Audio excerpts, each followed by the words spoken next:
Nou gaan ek hom probeer losmaak met een hand terwyl ek afneem met die ander hand. Ek weet nie of dit baie suksesvol gaan uitwerk nie, is nogals 'n bietjie moeilik so net met een hand.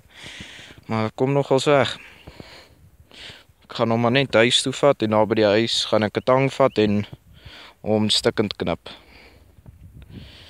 Dis nou een ding wat ek nie like nie. Ek sê ek hou baie van jag, ek hou van klomp metodes van jag, maar hierdie spleinweg moor is niks anders te nie. Maar ja, dis maar hoe die lewe seker maar is hierso.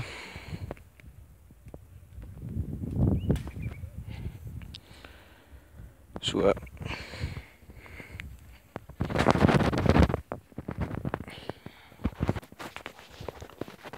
En daar is hy.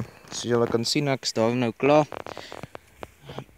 Maar hierdie goed is daar nie baie moeilik om af te haal nie, maar lyk nie as mense so diere doodmaak nie. Ek sê as jy ding wil doen, skiet hom en kry klaar. Dis baie minder pyn vir die diere.